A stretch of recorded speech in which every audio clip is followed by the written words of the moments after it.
चलिए हम देखते हैं पॉलिटी के एनसीईआरटी क्लास 8 के 5 चैप्टर है। चैप्टर के नाम है न्यायपालिका। अखबार पर नज़र डालते हैं आपको देश भर की अदालतों द्वारा किए जा रहे कामों की झलक मिलने लगती है, लेकिन क्या आप बता सकते हैं कि हमें इन अदालतों की ज़रूरत क्यों पड़ती है? जैसे कि आप इकाई 2 में पढ़ चुके हैं कि हमारे देश में कानून का शासन चलता है। इसका मतलब यह है कि सभी कानून सभी लोगों पर समान रूप से लागू होते हैं, और जब किसी कानून का उल्लंघन किया जाता है तो एक निश्चित प्रक्रिया अपनाई जाती है और कानून के शासन को लागू करने के लिए हमारे पास एक न्याय व्यवस्था है। इस व्यवस्था में बहुत सारी अदालतें हैं जहां नागरिक न्यायालय के लिए जा सकते हैं, और जहां राज्य का अंग होने के नाते न्यायपालिका भी भारतीय लोकतंत्र की व्यवस्था बनाए रखने में अहम भूमिका निभाती है। यह इस भूमिका को केवल इसलिए निभा पाती है क्योंकि यह स्वतंत्र है। स्वतंत्र न्यायपालिका का क्या मतलब होता है? क्या आपके आसपास की अदालत और नई दिल्ली में स्थित सर्वोच्च न्यायालय के बीच कोई संबंध है? इस अध्याय में आपको इस सवालों के जवाब मिलेंगे। देखते हैं न्यायपालिका की क्या भूमिका होती है। अदालतें बहुत सारे मुद्दे पर फैसले सुनाती है। वह यह तय कर सकती है कि शिक्षकों को विद्यार्थियों की पिटाई नहीं करनी चाहिए, और वे राज्यों के बीच नदियों के पानी के बंटवारे का फैसला दे सकती है। वे किसी अपराध के लिए लोगों को सजा दे सकती है। और न्यायपालिका के कामों को मोटे तौर पर निम्नलिखित भागों में बांटा जा सकता है। जैसे विवादों का निपटाना देखें तो न्यायिक व्यवस्था नागरिक व सरकार, दो राज्य सरकार और केंद्र और राज्य सरकारों के बीच पैदा होने वाली विवादों को हल करने की क्रिया विधि मुहैया कराती है। उसके बाद न्यायिक समीक्षा देखें तो संविधान की व्याख्या का अधिकार मुख्य रूप से न्यायपालिका के पास ही होता है। इस नाते यदि न्यायपालिका को ऐसा लगता है कि संसद द्वारा पारित किया गया कोई कानून संविधान के आधारभूत ढांचे का उल्लंघन करता है तो वह उस कानून को रद्द कर सकती है, और इसे न्यायिक समीक्षा भी कहा जाता है। उसके बाद कानून की रक्षा और मौलिक अधिकारों का क्रियान्वयन देखें। अगर देश के किसी भी नागरिक को ऐसा लगता है कि उसके मौलिक अधिकारों का उल्लंघन हुआ है तो वह सर्वोच्च न्यायालय या उच्च न्यायालय जा सकता है। उदाहरण के लिए क्लास 7 की पुस्तक में आपने हाकिम शेख के बारे में पढ़ा था, जो खेतिहर थे और वे चलती हुई ट्रेन से गिर कर घायल हो गए थे, और जब कई अस्पतालों ने उनका इलाज करने से इनकार कर दिया तो उनकी हालत काफ़ी खराब हो गई थी। और इसी मामले की सुनवाई के बाद सर्वोच्च न्यायालय ने यह फैसला दिया था कि संविधान के अनुच्छेद 21 में प्रत्येक नागरिक को जीवन का मौलिक अधिकार दिया गया है, और इसमें स्वास्थ्य का अधिकार भी शामिल है। फलस्वरूप न्यायालय ने पश्चिम बंगाल सरकार को आदेश दिया कि वह अस्पतालों की लापरवाही के कारण हाकिम शेख को जो नुकसान हुआ उसका मुआवजा दें, और सरकार को यह आदेश भी दिया गया कि वह प्राथमिक स्वास्थ्य व्यवस्था की रूपरेखा तैयार करे और उसमें आपात स्थितियों में रोगियों के इलाज पर विशेष ध्यान दिया जाए। यह है पश्चिम बंग खेत मजदूर समिति बनाम पश्चिम बंगाल राज्य 1996। यह भारत का सर्वोच्च न्यायालय है, जो दृश्य यहाँ पर दिया गया है। इसकी स्थापना 26 जनवरी 1950 को की गई थी, और उसी दिन हमारा देश गणतंत्र बना था। और अपने पूर्ववर्ती फेडरल कोर्ट ऑफ इंडिया की भांति यह न्यायालय भी पहले संसद भवन की भीतरी चैम्बर ऑफ एनुप्रेसेंस में हुआ करता था, और 1998 में इस इमारत में स्थानांतरित कर दिया गया। उसके बाद देखिए स्वतंत्र न्यायपालिका क्या होती है। कल्पना कीजिए कि एक ताकतवर नेता आपके परिवार की जिम्मेदारी पर कब्जा कर लिया, और आपके परिवार की जमीन पर कब्जा कर लिया, और आप एक ऐसी व्यवस्था में रहते हैं जहां नेता किसी न्यायाधीश को उसके पद से हटा सकते हैं या उसका तबादला कर सकते हैं।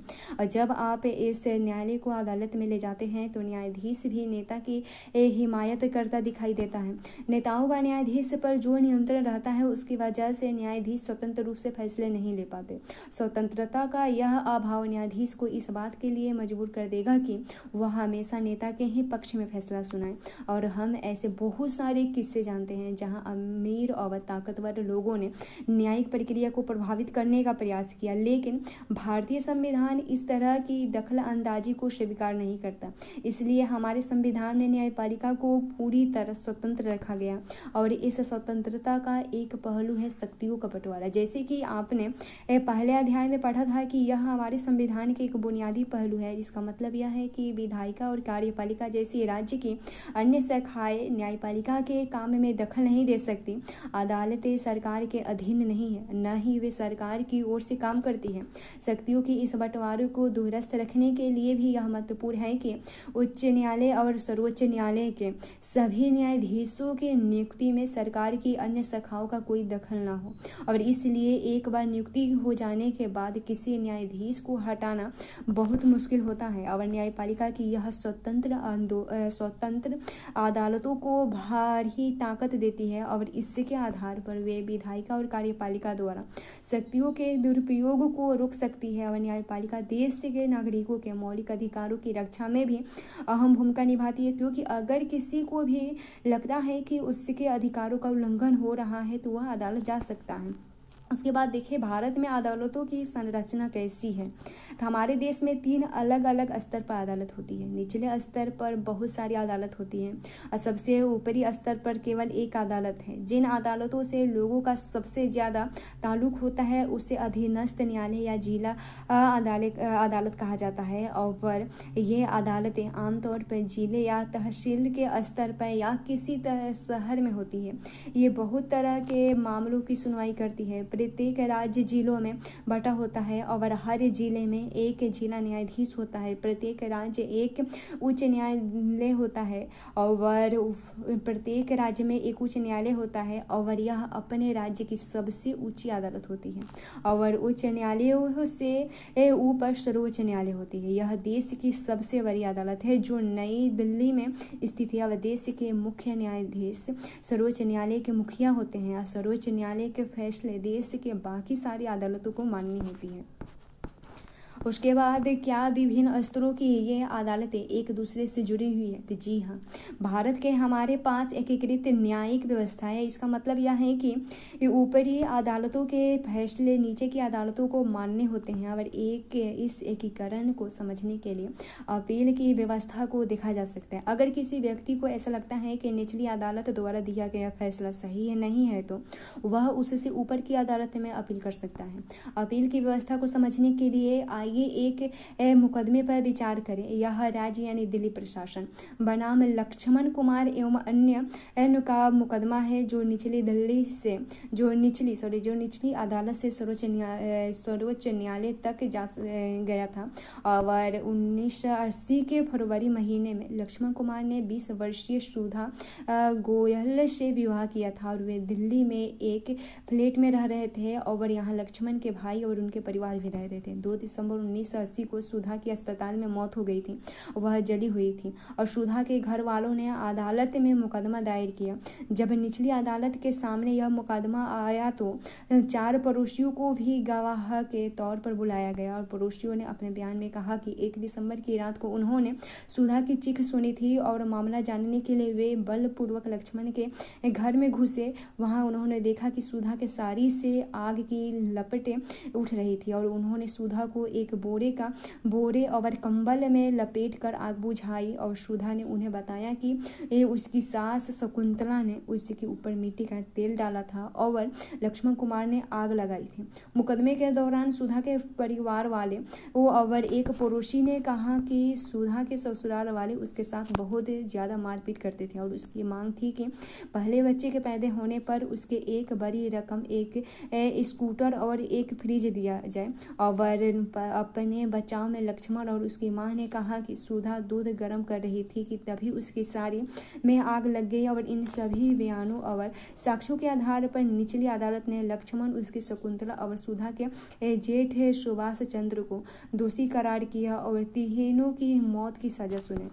1983 में नवंबर महीने में तीनों आरोपियों ने इस फैसले के खिलाफ उच्च न्यायालय में अपील दायर की और दोनों तरफ के वकीलों के तर्क सुनने के बाद उच्च न्यायालय ने फैसला लिया कि सुधा की मौत एक दुर्घटना थी और वह मिट्टी के तेल से जलने वाले स्टोव से जली थी। और अदालत ने लक्ष्मण, शकुंतला और सुभाष चंद्र तीनों को बरी कर दी। शायद आपको क्लास 7 की पुस्तक में महिला आंदोलन पर केंद्रीय चित्र छात्र निबंध याद होगा और उसमें आपने पढ़ा था कि 1980 के दशक में देश भर में के महिला संगठन दहेज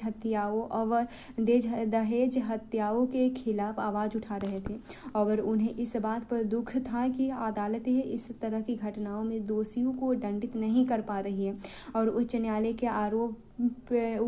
न्यायालय के उपयुक्त फैसले ने ऐसी जागरूक महिलाओं को काफ़ी परेशान कर दिया। उन्होंने कई जगह धरने प्रदर्शन किए और उच्च न्यायालय के फैसले के खिलाफ सर्वोच्च न्यायालय में एक और अपील दायर की गई और इस appeal Indian federation of women lawyers नामक संगठन की तरफ से दायर की गई और 1985 में सर्वोच्च न्यायालय ने लक्ष्मण और उसकी मां और भाई को बरी करने के फैसले के खिलाफ अपील पर सुनवाई शुरू कर दी और वकीलों के तर्क सुनने के बाद सर्वोच्च न्यायालय ने जो फैसला दिया वह उच्च न्यायालय के फैसले से अलग था। सर्वोच्च न्यायालय ने लक्ष्मण और उसकी मां को तो दोषी पाया लेकिन सुभाष चंद्र को आरोपों से बरी कर दिया क्योंकि उसके खिलाफ पर्याप्त सबूत नहीं थे। सर्वोच्च न्यायालय ने दोनों आरोपियों को उम्र कैद की सजा सुनाई थी।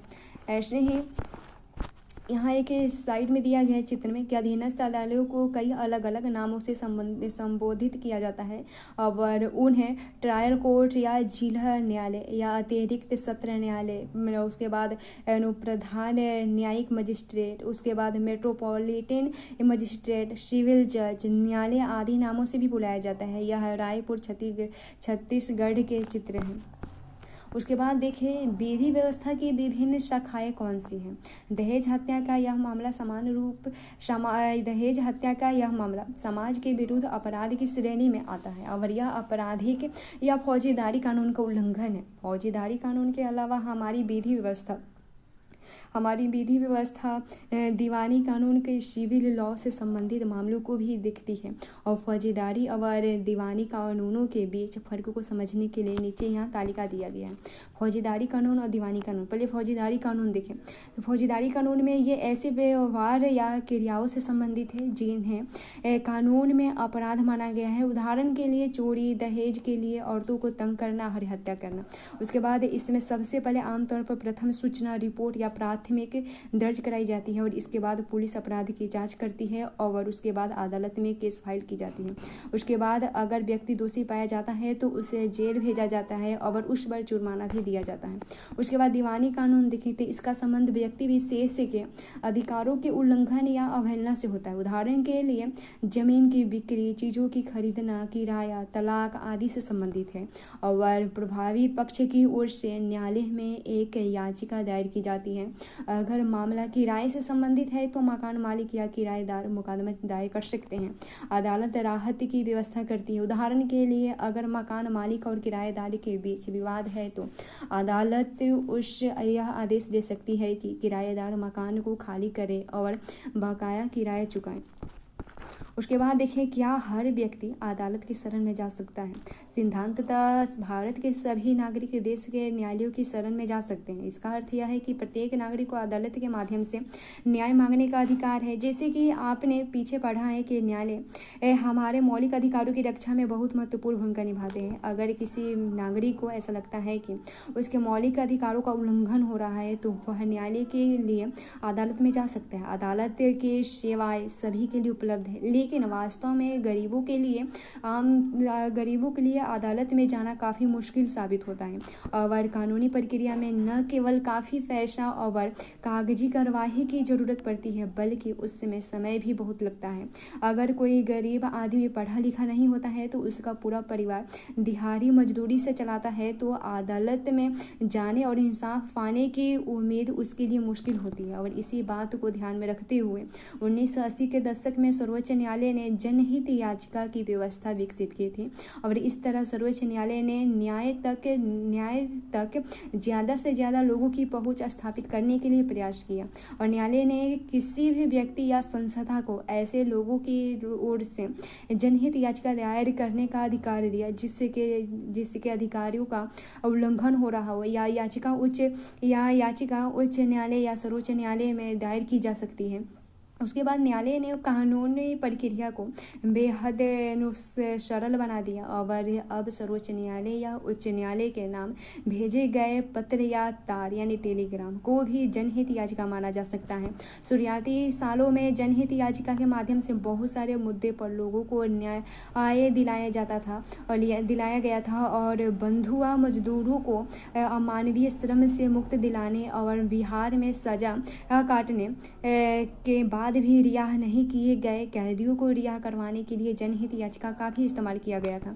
क्या आप जानते हैं कि सरकारी और सरकारी सहायता प्राप्त स्कूलों में बच्चों को दोपहर का भोजन दिया जाता है? उसकी व्यवस्था भी एक जनहित याचिका के फलस्वरूप ही हुई थी। और दाईं ओर जो चित्र दिए गए हैं, देखें कि दिए गए विवरण को पढ़ें। यहाँ पहला चित्र में है कि वर्ष 2001 में राजस्थान और उड़ीसा में पड़े सूखे की वजह से लाखों लोगों के सामने भोजन का भारी अभाव पैदा हो गया था। दूसरा में है कि सरकारी गोदाम अनाज से भरे पड़े थे और बहुत सारा गेहूं चूहे की भेंट चढ़ गया था। तीसरा चित्र में है कि इस स्थिति को देखते हुए people's union for civil liberty नामक एक संगठन ने सर्वोच्च न्यायालय में जनहित याचिका दायर की और याचिका ने कहा कि संविधान के अनुच्छेद 21 में दिए गए जीवन के मौलिक अधिकार में भोजन का अधिकार भी शामिल है और राज्य की इस दलील को भी गलत साबित कर दिया गया कि उसके पास संसाधन नहीं है। उसका आधार यह था कि सरकारी गोदाम अनाज से भरे हुए थे और तब सर्वोच्च न्यायालय ने आदेश दिया कि सबको भोजन उपलब्ध कराना राज्य का दायित्व होगा। चित्र चौथा में है कि लिहाजा सर्वोच्च न्यायालय ने सरकार को आदेश दिया कि वह नए रोजगार पैदा करे, राशन की सरकारी दुकानों के जरिए सस्ती दर पर भोजन उपलब्ध कराएं और बच्चों को स्कूल में दोपहर का भोजन कराएं। और न्यायालय ने सरकारी योजनाओं के क्रियान्वयन के बारे में रिपोर्ट करने के लिए 2 खाद्य आयुक्तों को भी नियुक्त किया था। उसके बाद आम आदमी के लिए अदालत तक पहुंचना भी न्याय तक पहुंचना होता है और उसके बाद अदालतें नागरिकों के मौलिक अधिकारों के व्याख्या में एक अहम भूमिका निभाती है। जैसे कि आपने उपयुक्त उदाहरण में देखा कि अदालत ने ही संविधान के आर्टिकल 21 की व्याख्या करने के बाद यह कहा था कि जीवन के अधिकार में भोजन का अधिकार भी शामिल होता है और इसलिए अदालत ने राज्य को आदेश दिया कि वह दोपहर के भोजन को भी सहित सभी लोगों को भोजन मुहैया कराने के लिए आवश्यक कदम उठाएं। लेकिन अदालत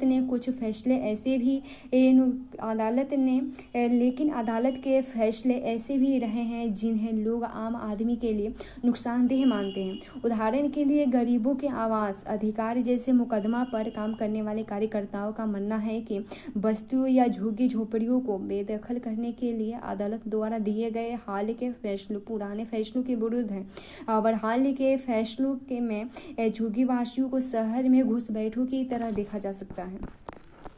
और जबकि पहले वाले फैसले जो 1885 में ओल्गा टेलिस बनाम बम्बई नगर निगम के मुकदमे में दिया गया था, उसमें झुग्गीवासियों की आजीविका बचाने के प्रयास किया गया था। यहाँ है कि ओल्गा टेलिस बनाम बम्बई नगर निगम के मुकदमे में न्यायालय ने एक महत्वपूर्ण फैसला दिया। इस फैसले में न्यायालय ने आजीविका के अधिकार को जीवन का अधिकार का हिस्सा बताया और नीचे इस फैसले के कुछ अंश दिए गए। उसे पढ़ने पर पता चलता है कि न्यायाधीशों ने जीवन के अधिकार को आजीविका के अधिकार के किस तरह जोड़कर देखा। आर्टिकल 21 द्वारा दिए गए जीवन का अधिकार का दायरा बहुत व्यापक है और जीवन का मतलब केवल जैविक अस्तित्व बनाए रखने में कहीं ज्यादा होता है। अब इसका मतलब केवल यह नहीं कि कानून के द्वारा तय की गई प्रक्रिया जैसे मृत्यु दंड देने और उसे लागू करने के अलावा और किसी तरीके से किसी की जान नहीं ली जा सकती। और जीवन का अधिकार का एक आयाम है और इस अधिकार का इतना ही महत्वपूर्ण पहलू आजीविका का अधिकार भी है, क्योंकि कोई भी व्यक्ति जीने के साधनों यानी आजीविका के बिना जीवित नहीं रह सकता। किसी व्यक्ति को पटरी या झुग्गी बस्ती से उजाड़ देने पर उसके आजीविका आजीविका के साधन फौरन नष्ट हो जाते हैं। और यह एक ऐसी बात है जिससे हर मामले में साबित करने की जरूरत नहीं है और प्रस्तुत मामले में अनुभवी के साक्ष्यों से यह सिद्ध हो जाता है कि याचिकाकर्ता झुग्गियों और पटरियों पर रहते हैं, क्योंकि वे शहर में छोटे मोटे काम धंधों में लगे होते हैं और उनके पास रहने की कोई और जगह नहीं होती है और वे अपने काम करने की जगह के आसपास किसी पटरी पर या झुग्गियों में रहने लगते हैं। और इसलिए अगर उन्हें पटरी या झुग्गियों से हटा दिया जाए तो उनका रोजगार भी खत्म हो जाएगा। और इसका निष्कर्ष यह निकलता है कि याचिकाकर्ता को उजाड़ने से वे अपनी आजीविका से हाथ धो बैठेंगे और इस प्रकार जीवन से भी वंचित हो जाएंगे। न्याय तक आम लोगों की पहुंच को प्रभावित करने वाला एक मुद्दा यह भी है कि मुकदमे की सुनवाई में अदालत कई साल लगा देती है और इसी देरी को ध्यान में रखते हुए अक्सर यह कहा जाता है कि इंसाफ में देरी यानी इंसाफ का कत्ल। ये है कि 26 नवंबर 2007 को भारत के मुख्य न्यायाधीश के.जी. बालकृष्ण ने एक भाषण में कहा था कि भारतीय न्यायपालिका में 26 न्यायाधीशों के लैंस तक सर्वोच्च न्यायालय 725 स्वीकार्य पदों वाले 21 उच्च न्यायालय, जिसमें 1 मार्च 2007 को केवल 597 न्यायाधीश थे और 14,477 अधीनस्थ न्यायालय या न्यायाधीश, उसमें 31 दिसंबर 2006 को उसकी वास्तविक संख्या थी 11,767 थी उसमें यह। और इसके बावजूद इस बात से इनकार नहीं किया जा सकता कि लोकतांत्रिक भारत में न्यायपालिका ने एक महत्वपूर्ण भूमिका निभाई है। न्यायपालिका ने कार्यपालिका और विधायिका की शक्तियों पर अंकुश लगाया है और नागरिकों के अधिकारों की सुरक्षा की है। संविधान सभा के सदस्यों ने एक ऐसी न्यायपालिका का बिल्कुल सही सपना देखा था जो पूरी तरह स्वतंत्र हो। यह हमारे लोकतंत्र का एक बुनियादी पहलू है। ये चित्र है, इस चित्र में 22 मई 1987 को मारे गए हशीमपुरा के 43 मुसलमानों के कुछ परिजन दिखाई दे रहे हैं और ये परिवार पिछले 20 साल से न्यायालय के संघर्ष कर रहे हैं और उसके बाद मुकदमा शुरू होने में जो इतना विलंब हुआ उसके कारण सितंबर 2002 में सर्वोच्च न्यायालय ने यह मामला उत्तर प्रदेश में दिल्ली स्थानांतरित कर दिया और यह मुकदमा अभी भी जारी है और इसमें प्रोविंशियल्स मर्ड कॉन्स्टिट्यूबल यानी PAC के 19 लोगों की हत्या और अन्य अपराधियों मामले के आरोप में मुकदमे चलाए जा रहे हैं और इस मुकदमे में 2007 तक केवल 3 गवाहों के बयान दर्ज किए गए। उसके बाद शब्द संकलन देखें, बारी करना देखें तो जब अदालत किसी व्यक्ति को उन आरोपों से मुक्त कर देती है जिसके आधार पर उसके खिलाफ मुकदमा चलाया गया है तो उसे बरी करना कहा जाता है। अपील करना देखें तो निचली अदालत के फैसले के विरुद्ध जब कोई पक्ष या उस पर पुनर्विचार के लिए ऊपरी न्यायालय में जाता है तो उसे अपील करना कहा जाता है। मुआवजा देखें तो किसी नुकसान या क्षति की भरपाई के लिए दिए जाने वाले पैसों को मुआवजा कहा जाता है। बेदखली देखें अभी लोग जिस जमीन या मकानों में रह रहे हैं यदि उन्हें वहां से हटा दिया जाता है तो इसे बेदखली कहा जाता है। उसके बाद उल्लंघन देखें तो किसी कानून को तोड़ने या मौलिक अधिकारों के हनन की क्रिया को उल्लंघन कहा गया है।